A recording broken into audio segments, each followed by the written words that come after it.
Good morning, evening, or afternoon. You're listening to Brownsville Matters, KXIQ 105.1's podcast, where we learn a little bit of everyone on the border, by the sea, from all walks of life. Our next guest in this episode is the youngest in the show's history. He's heavily involved in the community. He's served on the city board, in a couple of civic organizations. He is originally from a different part of the world, but since he and his family have moved here, he has added so much value to the community at such a young age, before even, if I'm not mistaken, choosing a university.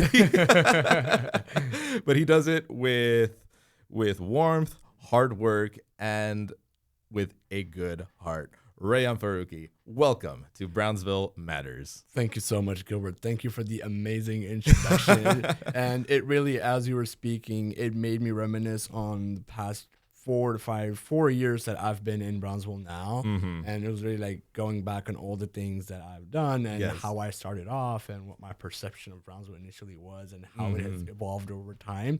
So just you giving that introduction really made me think about all those things and just go back and get a recap. Wonderful. Well, I'll be happy to explore a little bit of that.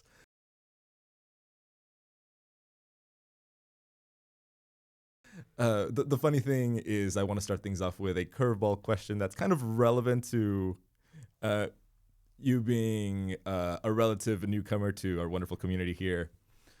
Of all of our Borderland foods, which one would you say is your favorite? Ooh, okay.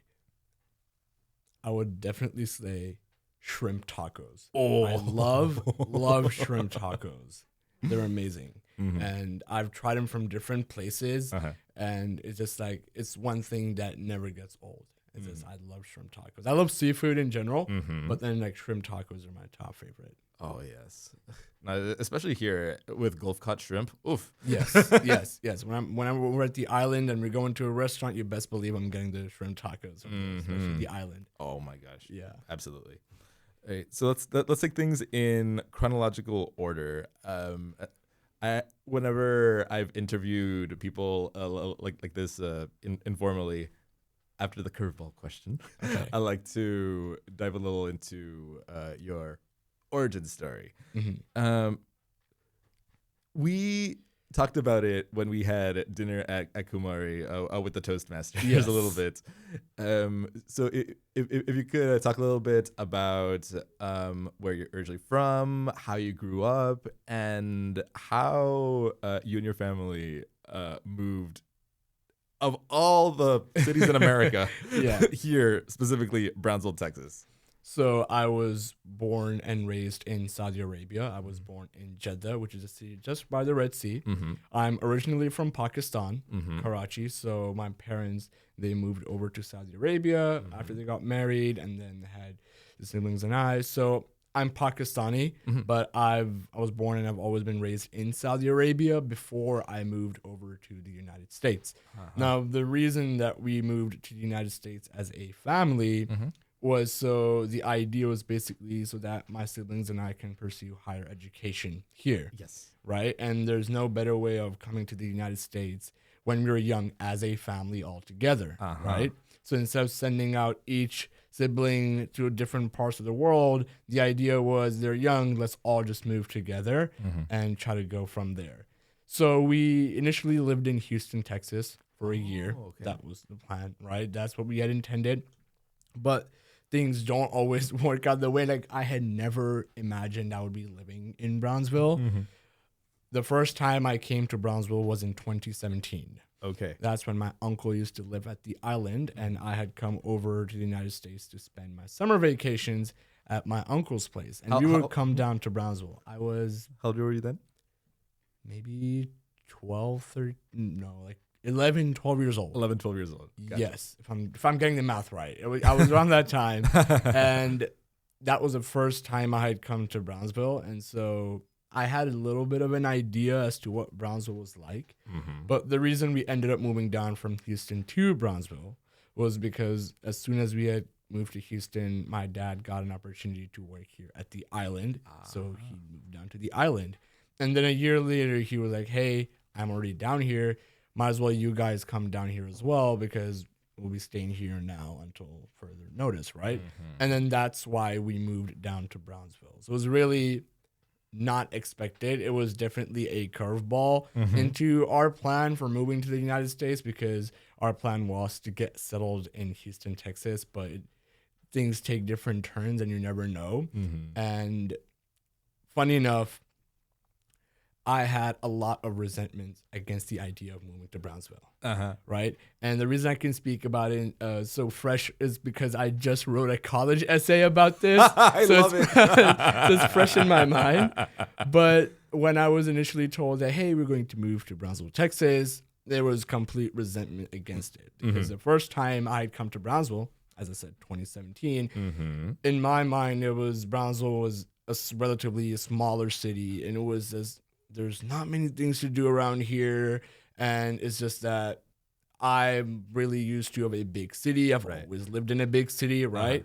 So knowing that we were going to move to Brownsville, Texas, a place where there's minimal diversity, and trying to familiarize myself with people that I've never been around, right? The Hispanic community, I've never had exposure to it. That's right. And since that was, really what was dominating here in terms of the background of the people, there was a bit of like hesitation, right? I was afraid, but then overall there was resentment against the idea of moving to Brownsville. Of course, that's not the case anymore. Very good. So it's definitely like, if I'm taking myself back, that was the perception that I had in mind of Brownsville. And it's just been amazing how my mind has opened to things being down here. And the things that I've gotten to experience and be a part of here, the meaningful things, I don't think I would have had the opportunity to attend to those things if I was in Houston, Texas. So it was really a blessing in disguise that I did not see back then. But I definitely see it now, and I feel like I'm better off here than I would have been in Houston. So that's really the origin story behind what I'm doing here at the tip of Texas. Oh, that's wonderful. Interestingly enough, I feel like a lot of people my age would have had about the same story, but coming from here.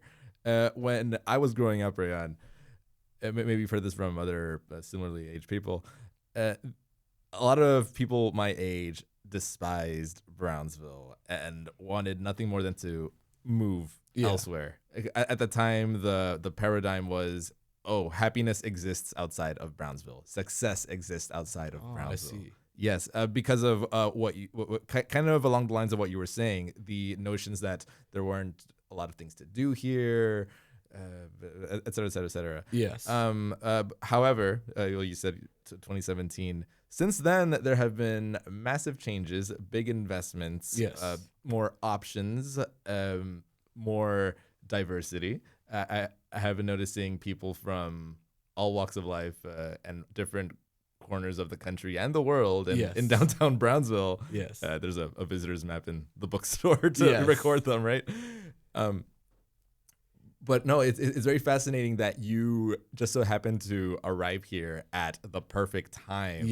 So you, as well as people that are returning back, noticing what's going on here in Brownsville, I'm glad that everyone here is being a part of it. Yes. And I feel like that's the beauty in it. If I would have been in a big city, this is something that I would have missed out on. It's really being involved, and being involved at a capacity that you can be among those, or any capacity make a change or make a difference or contribute to making a difference. Right? It's the perfect size of a city that is en route to become something amazing. Right. But then it's at a capacity that's easy to take matters into your own hands and contribute in any way that you want. So it's really that sweet spot that I found myself in, and I was really able to, benefit off of it both ways, whether it is going out in the community or in the ways that it has benefited me personally as well. Right. Along those lines, I want to explore a little bit on how exactly you became involved with the community, as far as the city board, the youth advisory board, I believe, and a couple of civic organizations that you're affiliated with, Civic Society, Toastmasters, and so forth. I am very curious, Rayan, because not everyone has that notion to naturally branch out into groups like this. Right. Uh, I just so happen to be a member of quite a few organizations. Yes. And I'm usually the youngest one. Right. Yeah. Yes. You and I are together in Toastmasters, for instance. There you go.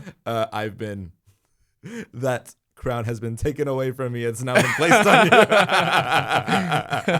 you. So I'd like to know if your involvement in civic organizations, if it's something that that just blossomed naturally out of you, or is someone in your family also involved with the community? How did that come to be? Right. And I feel like the way to take this is how I perceive the idea of being a school-going student. Yes. Right.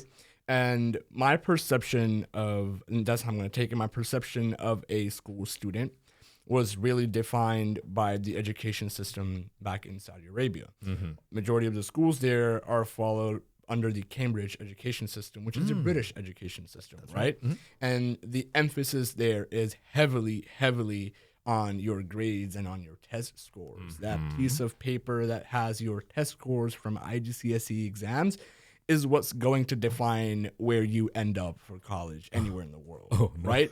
So everyone there is just the idea of being a good student is just being a good student in school. Yeah. Not that many opportunities to branch off. Mm-hmm. And so I had never been able to explore that way just because I never really had the canvas to, right? Mm-hmm. I would try to do so as much as I could at the capacity of my school, but the notion of going out into the community and taking that route was something that I was uncharted to. Mm-hmm. But in my family, especially my mom, she was part of different organizations. When she was young, she was out in the community. She was doing competitions all over the country. Uh-huh. And then even when she had me, right, when we were in Saudi Arabia, she was part of a lot of different organizations, a lot of movements. And I would see my mom going out into the community, and she's part of this organization, and she's going to this event and that event, right? So it was being instilled in my mind. I just never had a way to practice it out into the community, right? Until I moved down here. And when I started going to school, I realized that, okay, here you do have the opportunities to join more clubs. Yes. You have the opportunity to be out there in the community. Mm-hmm. And knowing that this kind of idea had been in the back of my head, I was finally able to explore it. Yes. Right? So my ideology of being just a good student changed from just being a good student in school with straight A's to being someone who can become an individual with multiple skills beyond just the walls of a classroom. Yes. Right?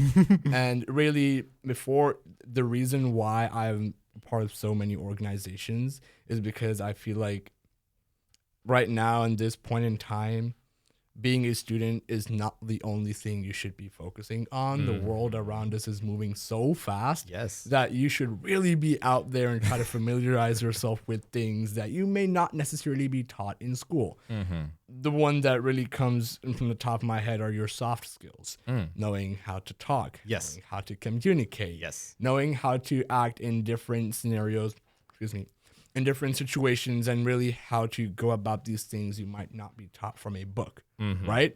So it was really the matter of putting up experience at a priority as well, along with school, right? Taking it along with school. And that is why I started exploring new things. I just did not want to be a straight A student in school, right? I was like, no, I want to experience these things. I want to learn new things. And that is why I took the initiative to start leaning more towards the organizations as well. And the first organization that I did kind of partake in was three years ago, and that was the South Texas Astronomical Society. We call STARS, right? And one of my teacher told me about them, and I just showed up to an event of theirs and then started volunteering at their events. And then just moving on from there, and now I'm their media staff, and I do all sorts of things for all the events that they host. Similarly for Toastmasters, my counselor, Ms. Flores, she told me about Toastmasters. She's like, Rayan, this is something that will be really beneficial. And I'm like, yes, this is something that they don't teach you, that you might not learn when you're in a school setting, but you get to learn these things. You get to hear from other people, right? So Toastmaster was just that golden opportunity. Similar to how I came across the Youth Advisory Board through my counselor, right? Because the city had reached out to the schools. So I was nominated from Idea Brownsville to be on the board and serve as a vice chairman the first year. And this year I'm the chairman for the board. So it was really one after another.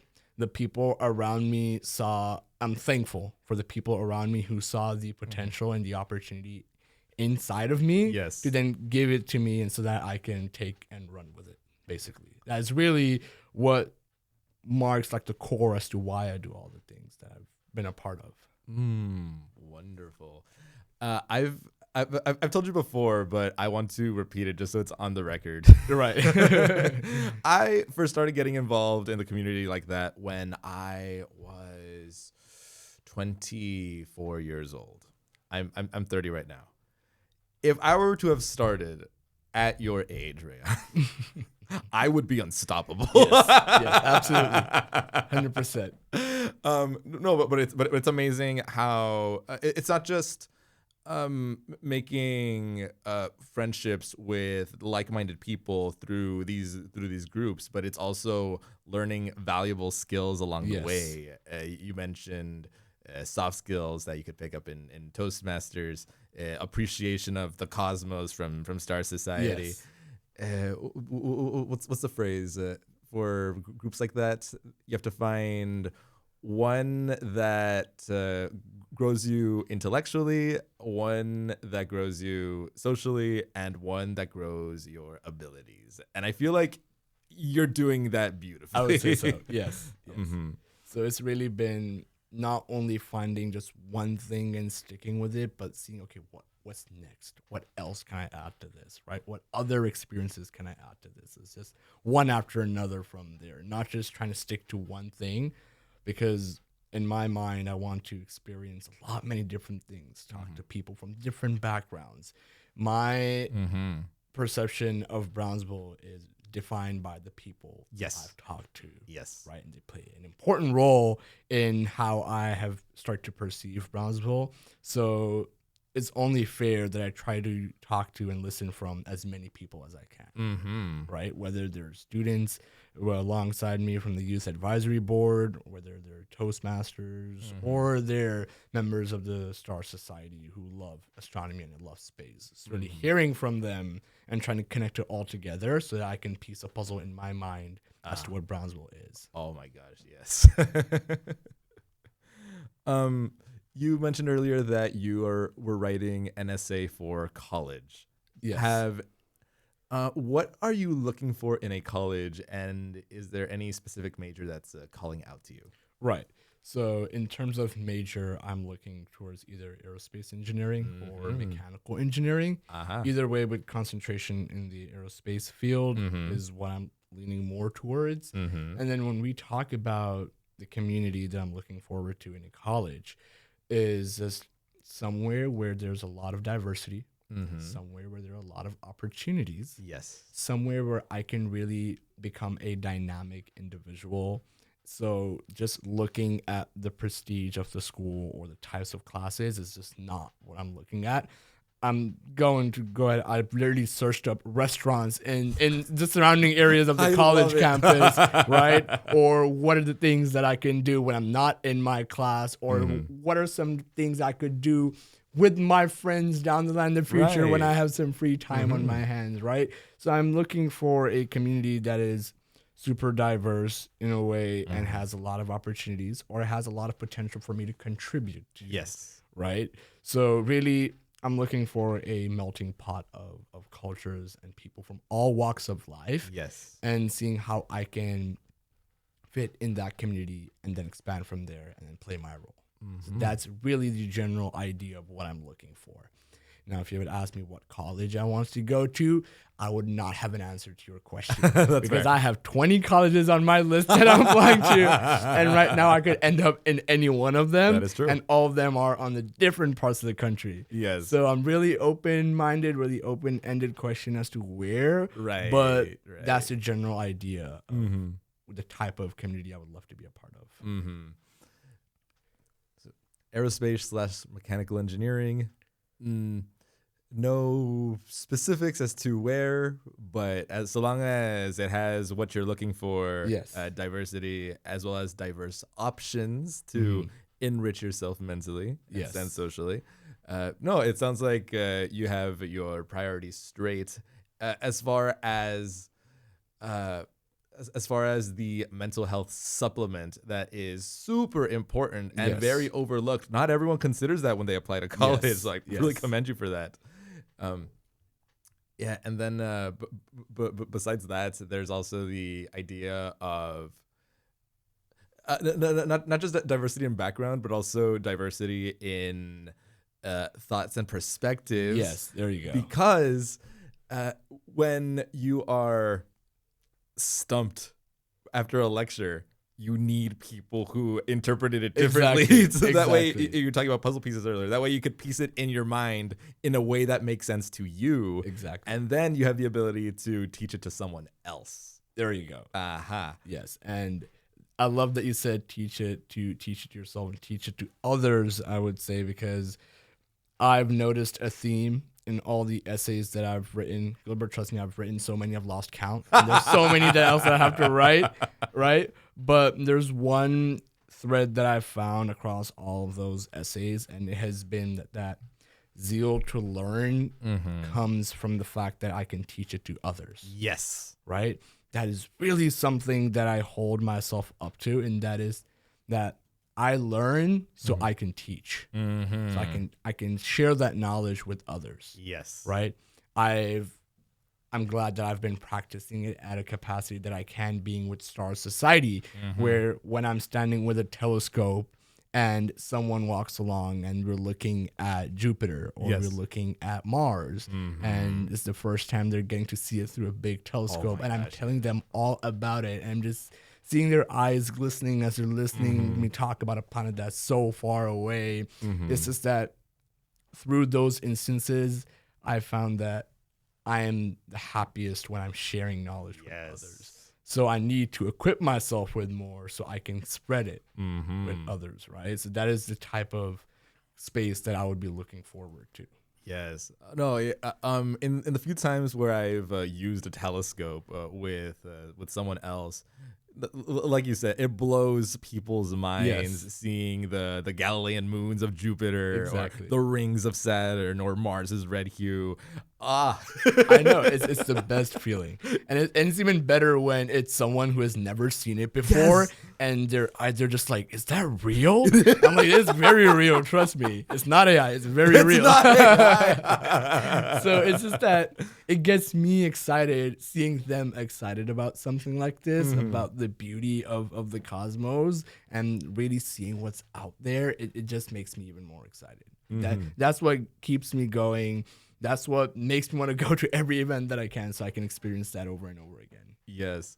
Okay, so you mentioned AI, and this is one of my prepared questions, but I'm actually very curious to hear your perspective, because you are a student that grew up during two very pivotal parts in as far as education is concerned. Yes. COVID and the rise of AI. Yes. What is your perspective as a student on both of those occurrences? Right. Events? Yeah. And I'm going to take this chronologically. Yes, please. COVID, I was in a weird spot when COVID hit. Oh. I was not someone who was already going to school. We had left Saudi Arabia in December of 2019, right? And our plan was to spend a month, no more than a month, in Pakistan, right? Because that's where all our family was before we came over to the States. I see. So we go to Pakistan. We're there for a couple weeks, and we hear that COVID is starting to spread. And the next news we hear is that the flights have been stopped all over the world because of COVID-19.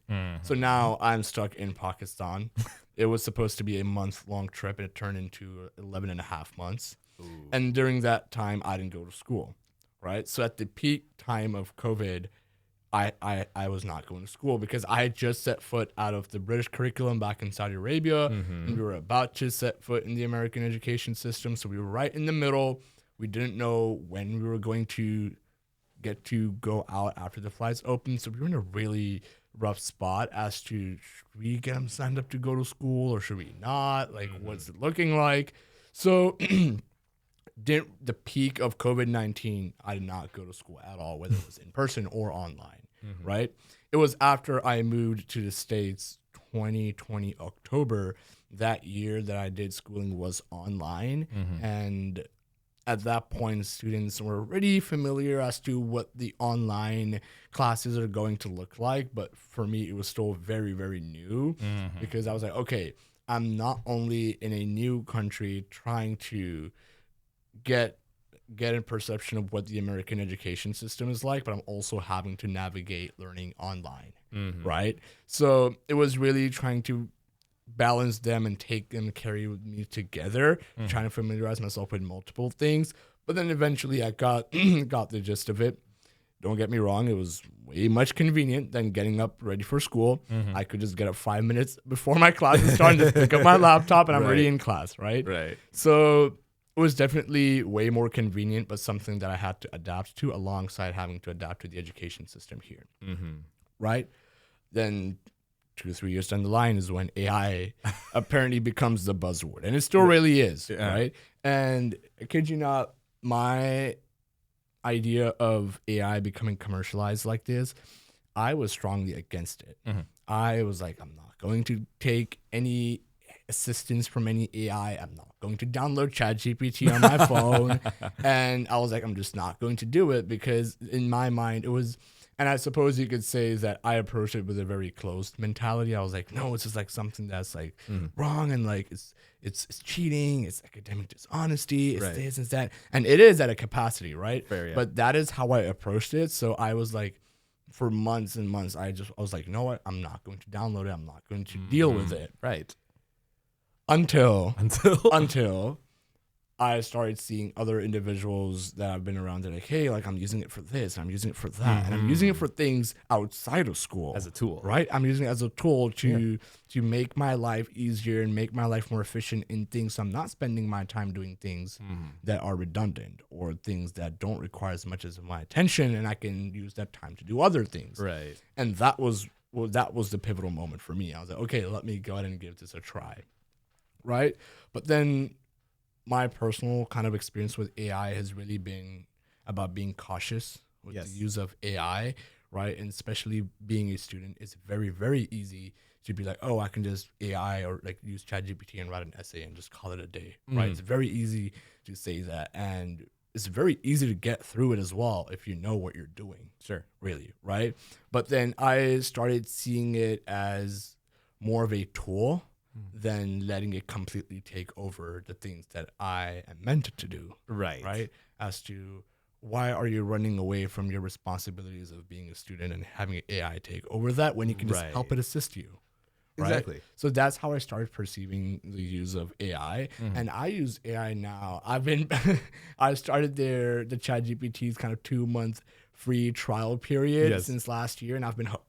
Right? I've been hooked. I've been paying for the subscription, and I use it on a daily basis for multiple things, right? Besides school, I use it for anything that I'm doing outside of school, such as the organizations that I work with, generating content and stuff like that, using AI to assist me in writing scripts and doing all those things, using AI to research about colleges. But now I know how to go on Google. I can just use ChatGPT or any other AI as a domain to like ask questions about a certain college or, hey, tell me about this space or what is this community like, right? So I use it for multiple things now from day-to-day life. AI has made our life easier, but it's just really up to us as to how much we let it take over. Exactly. And I feel like that is a responsibility that we as humanity have in our hands because you've been given this tool and you're just told that, oh, you use it how you want to use it. Mm-hmm. Right? So it's really the trust is in your own hands as to how much you want to let it take over you. Mm-hmm. You could let it take over you to full capacity, and you're just sitting there, and if you're working virtually, you're just doing all your tasks, or if you're students doing all your work. But it's really important that you don't forget what being a human is. Absolutely. And putting efficiency over it, because that will never work out down the line. I don't know what are your thoughts? I'm interested on hearing different people talk about AI all the time. Yeah, no, for and sure. And really not just the technical aspect of AI, but also the ethics of AI and how we have chosen to integrate it in our day-to-day lives. Mm-hmm. What are your thoughts on that? Okay, so for the listeners who are unfamiliar, I am a bookseller at the Buo Bookstore. And a lot of my customers and followers are very skeptical, most especially if it is used to just copy and paste books. Yes. Some of those have actually seeped its way into my distributors' warehouses. Oh, wow. Yes, with cover pages that are very clearly AI generated. Wow. Yes. So I think you and I can agree that there is a very small percentage of humanity in those works, so, like you were saying. However, I have used it as a tool in the sense that, let's say, I just finished collecting applications because we're hiring 2 booksellers. One of the questions was, talk to me about one of your top 3 favorite books and sell it to me as if I had not read since high school. Nice. Mm-hmm. Just to see how someone would express that in written form. Mm-hmm. Well, some people understood it as, what are your top 3 books? Oh. And gave me 3 books. Yeah. But that still gave me very valuable information as to what people who are interested as becoming booksellers, what they're reading. Right. So I copy pasted the whole column onto ChatGPT. Like, hey, ChatGPT, turn this into a shopping list for me. And it instantly turned it into 120 books, as opposed to me going through each and every single cell of the spreadsheet. So I use it in that way, to, like you said, to make my life easier. Right. I am a staunch believer to use it as a tool, as an extension of oneself, but never as a replacement of oneself. Exactly. And I strongly second that. I believe AI can never take over the creative minds that we have. I don't feel like it has the capacity to. Anything that it does generate comes from us, right? It does not, people say it has a mind of its own because that's what it looks like, but it really does not have a mind of its own. Right. It's being fed everything in a huge database that we have given it to, then, and all it does is just has an algorithm to just collect all those little pieces and bits of information and give it to you, gives you a perception that has a mind of its own. But in reality, it's really looking at things that we have done and we have given it. That just further goes to explain that I don't think it will ever take over, how we function, how we do things. It's always going to lack that, right? So as long as you're using it as a tool to make your life efficient and not doing redundant tasks, and when you can spread your time doing better things than that, right, then I definitely second the use of AI in that case. For sure. Okay. Now, I'd like to ask this next question in a cautionary / reflective sort of way. Okay. In a way, Rayyan, you remind me of myself at your age, but on intellectual steroids. Intellectual / civic steroids. Yeah. I was also very, very studious, very involved, not in civic organizations, but extracurriculars. Nice. Well, civic organizations are basically the adult form of extracurriculars, let's say. Yes. And I kept on hearing compliments left and right, like, wow, you're so this, you're so that. Yeah. And in a way that kind of hurt me when I went over to college. I see. Because I internalized, like, oh, I'm so smart. And then I got bombarded with very difficult assignments and lectures. Yes. And and me not understanding them went against this identity that was basically placed on me. So, Rayyan, how do you stay grounded despite you being having the privilege of being involved in all these organizations, being involved and being surrounded by all these people that say great things about you, want to see you succeed? How do you stay grounded? Right. And it's coming from my perception solely, right? I stay grounded because I see it as not a bare minimum, but I see it as something that everyone should do regardless, right? I don't see myself going above and beyond when I'm joining an organization outside of school. I did not see myself going above and beyond when I joined a Toastmasters because I felt like there's a need for me to attend to this, right? In my mind, I didn't approach it as if, oh my God, I'm doing this is extra and adding on to what I'm already doing. No, it was something that I need on top of the things that I'm already doing. So approaching everything, and then others may not see it that way, right? But that's just, if I'm approaching it that way, others may see it as, oh, Rayyan, like you're doing this, you're doing that, right? Like you're keeping up with all this and like how you're doing this and you're hearing all those things. But I know in my mind, my initial kind of idea of approaching something was because it was a need and not something that's just extra, right? So it was when someone says, oh, Rayyan, like you joined this organization, that's a cool, I'll be like, no, like I should have joined this organization and I need to join this organization, right? It's not anything that is extra, because when you start treating it as something that's like extra or something that is beyond you, that's when you start losing that sense of, you know, of desire and want, and turning it into more of like I'm doing it just to do it kind of a thing. Right? So I approach everything as to, oh, I need to do this. I need to know how to communicate. I need to know how to speak to people. I'm not doing it as if something that's extra. It's something that I need to equip myself with it. So if I'm ever going to look at myself from like a drone point of view, right? It's not Rayyan with all these additional and extra things. It's Rayyan with the right tools that he needs and he's equipped with it, right? So approaching it that way, even when I set my foot in college, I won't see it as, oh my God, I have like these additional skills instilled in me. No, I'm going to see it as if I have just the right skills that I need to progress further and further, right? So it may come off to others as if Rayyan joins so many organizations and he does this and he does that. But in my mind, I do all those things because you need to do all those things. It's more of like you have to have those skills kind of a thing. So it doesn't, in my mind, come off as extra. In my mind, I would assume that's what keeps me grounded. Oh my! I'm not going extra to do it. I'm doing what I should be doing. Rayyan, if I was your age, I would have killed to have had a friend like you. There you go.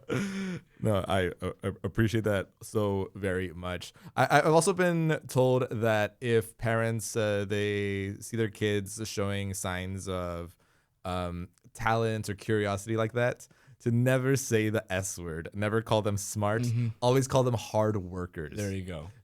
Because if they internalize, okay, I do all this, I know all this because I'm a hard worker, and if they get stumped along the way, they don't think, oh, I don't know this because I'm not smart, or I should figure this out because I'm a hard worker. There you go. Yes, and then they naturally deconstruct the problem, what's missing, and they'll figure it out one step at a time. Because there's really no way to quantify being smart. Right. You could do an IQ test, right? You could do these tests and all these things, but you cannot purposefully try to get more smart. Right. That's what I mean, right? Like you can gather knowledge and intellect by reading and doing all these things, but there's no way to say, oh, how can I get more smart? Right? There's really no active way of following up with it compared to if I'm in a class, instead of saying, oh, how can I be more smart about it? Instead, you could ask, how can I work harder to get this, right? And that is something that can actually take control of it. It doesn't leave you scrambling. It's like, what do I do? Because now I'm told I'm smart, but I really don't know how to make myself more smart. I'm having an identity crisis. Exactly. There you go, right? And really, Gilbert, that's something that I see in the school, right? I often get told, oh my God, Rayyan, you're so smart. And I don't like hearing that. Yeah. Because that is not being smart. That's just working hard. Exactly. All I do is I stay on top of my assignments and I Yeah. do them to the best of my Yes. abilities, and I study when I need to study. Yeah. I play when I need to play. Yes. And I laugh when I need to laugh. Exactly. Right. And just sticking with that and doing that, if it's going to make me end up at a certain caliber, then there you go. That is a definition of being a hard worker, not a smart person. You're right? absolutely correct. So that's when someone tells me, "Oh my God, you're so smart." I know I'm just someone that's working hard and is doing what I'm supposed to be doing. Right, right. Thank you for clarifying that. Yes. Okay. What would you say in your 18 years has been the best tidbit of advice that's been given to you, and something that you would like to impart on our listeners? Right. So one thing that I've been experiencing now relatively more is that time is very valuable. Oh my gosh, yes. Right? Time is something that is never going to come back. Everything comes and goes. Money comes and goes, right? People come and go, but time never comes back, right? Right. And I was made aware of this by several individuals and not just one. And it started to come to me, right? I was told by people, even at Toastmasters, that don't forget to be a kid, or don't forget to experience what it's like to be at your age, because time is of the essence, and you'll never be able to get it back, right?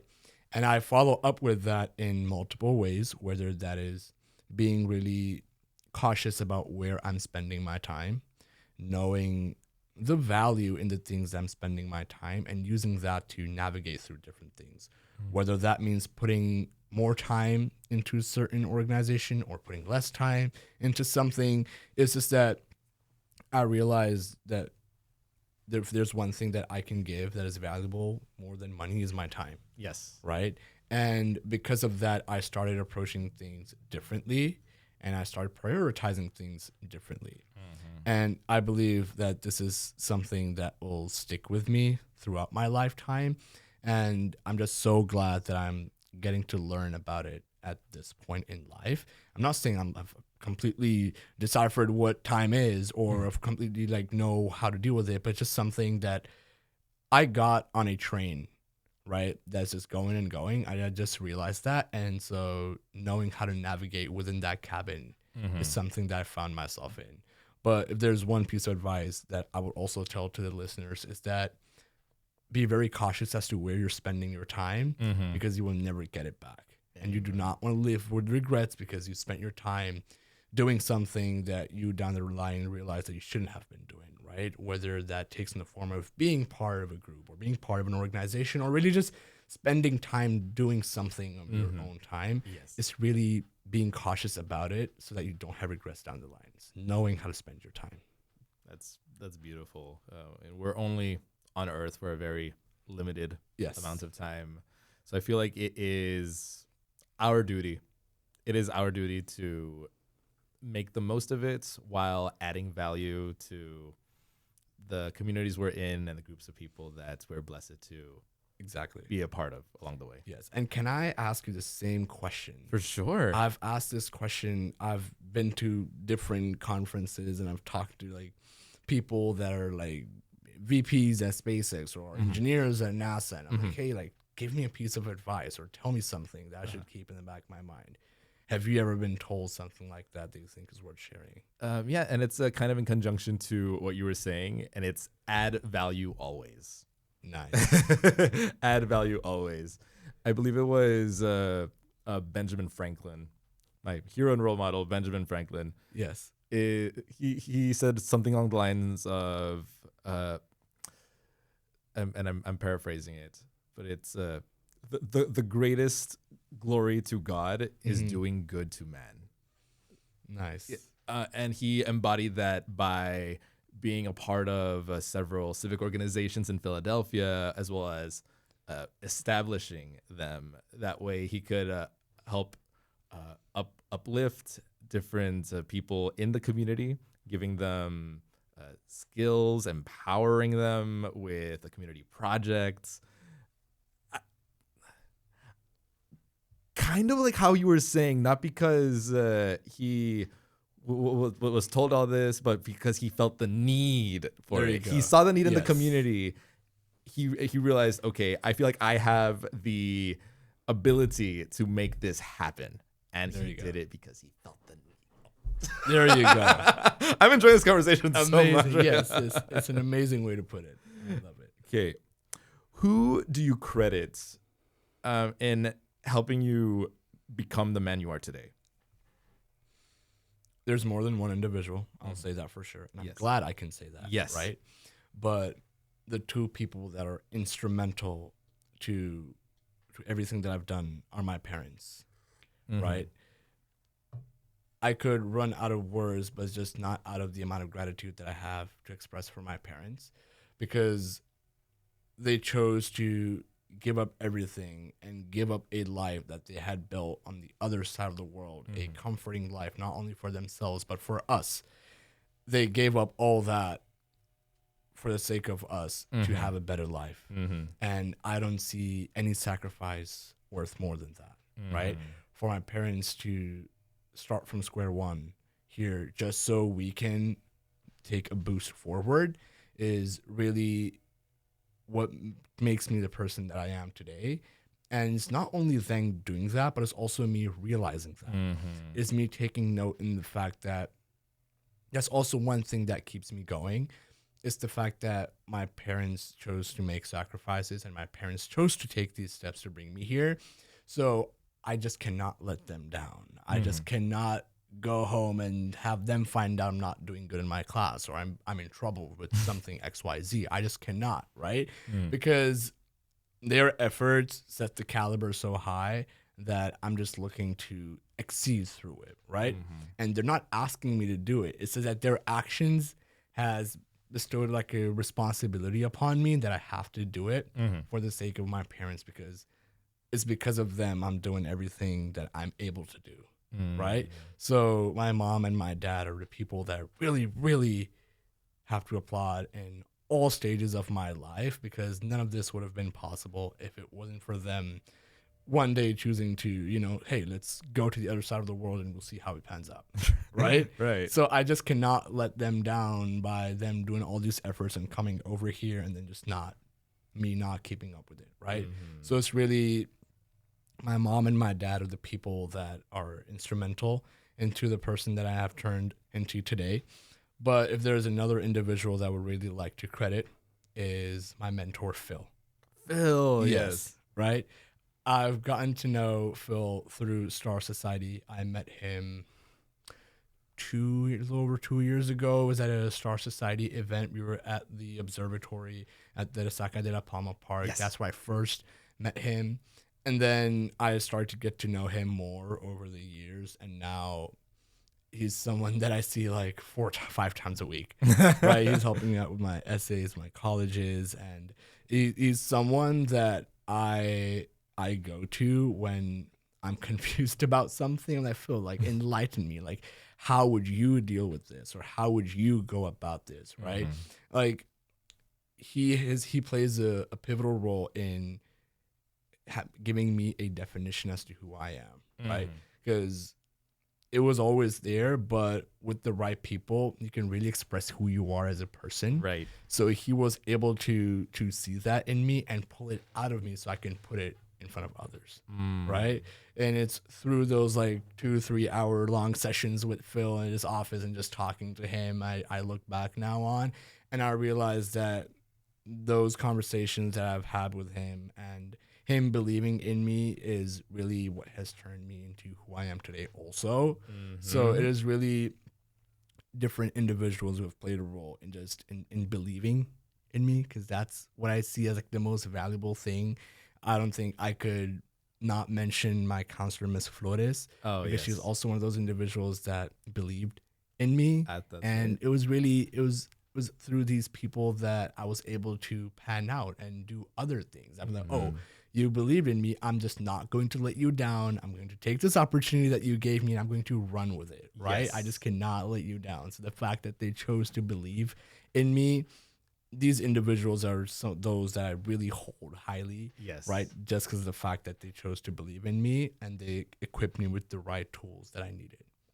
So I can make them proud and not let them down. Yes. Also, you'll be pleased to hear that I have both of them in mind as future interviewees. I would love that. Yes, I would love that. Phil and his wife Fernanda, they're amazing in the work that they're doing, and I'm one of their students as well. So it's a blessing to have them and to get to experience this part of life, alongside them. And I'm gonna go back to them being those individuals who, in my mind, have shaped what Brownsville is. Right. These are really good examples of those kinds of individuals out in the community that made me realize the gold mine that Brownsville is and how to go from there. Yes, they certainly embody that idea. Add value always. Yes. There you go. Okay. I suppose my final question. I call it the stage is yours. Ooh, okay. The stage is yours. If you can imagine, Rayyan, all 200,000 people that live here in Brownsville in one giant arena. You are walking down the middle, the 50-yard line, let's say, with a microphone. They're all surrounding you. And you have 1 to 2 minutes. Table topics. You have 1 to 2 minutes. There you go. I'm going to put a Toastmasters situation. And you have 1 to 2 minutes to say yes something to the whole population of Brownsville. What would you say? I love that question. And I'm going to say something that I've seen a lot, and that is that hold yourself up to a higher standard. Yes. See the value in yourself. I see it a lot in the community and I see a lot in the students that I'm alongside. They just don't see how valuable they are and how integral they are in the community. And the fact that they don't see that stops them from propelling forward, not just as themselves as a human, but also the city of Brownsville, right? It's really I would suppose, right? And correct me if I'm wrong, but over the past 4 years that I've been here, I've noticed that people don't really, I'm not going to say believe in themselves, but they don't see the value in the community that they're a part of and the city that they're living in, right? And it's because of that reason they choose not to take the steps that would be instrumental in excelling in their life and in excelling the city as a whole. So I would say that the idea, the notion that is the stigma in Brownsville of, oh, college is not for me, or I start to see that, oh, I cannot afford to go to college, or I hear those stories, and it makes me realize that I was also someone that came from the part of the world where I had to move here to go to college.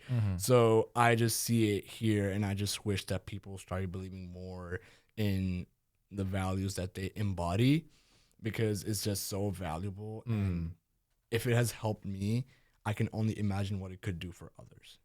So it's really realizing the opportunities that you have around you and exploring your values and not setting a lower standard for yourself, because you're not of that standard. Right. I would tell that to every single person if I had the opportunity to in Brownsville. That's wonderful. Yes. Yeah. Also, when I say add value always, you don't have to do something that's going to go down in the annals of history. You don't have to have a lot of just as simple as being courteous to everyone. Showing appreciation to those around you, to like little things like that. They add up. Yeah. So you don't have to do something incredible, right? But as long as you add value always, that is a very practical way to hold yourself to a higher standard. Absolutely. Rayyan, let me just say, this has been my first time on this side of the table asking the questions. I've been as a guest on this show twice. I was 1,000 times more nervous than you were. But I feel like through this conversation, you made it very easy. It flowed very nicely. I learned a lot just in this past hour. And I am very happy to keep on doing this so that all of Brownsville can keep on learning a little bit of everyone from all different walks of life. Rayan, Farooqi, thank you so much for being our guest on this episode of Brownsville Matters. Absolutely. Thank you so much for having me. Hi, KXIQ listeners. This is Michael Quantz with the Brownsville Society for the Performing Arts, here to tell you about our podcast, Brownsville Matters. Everyone in Brownsville has a story to tell, and these are the stories. We broadcast these stories every Friday at 5 p.m. and every Sunday at 3 p.m. on KXIQ 105.1 FM on your radio dial. You can also catch these stories rebroadcast on our YouTube channel for Brownsville Society for the Performing Arts. Don't forget to like, share, and subscribe and smash the notifications if you want more information about these stories that you watch and listen to.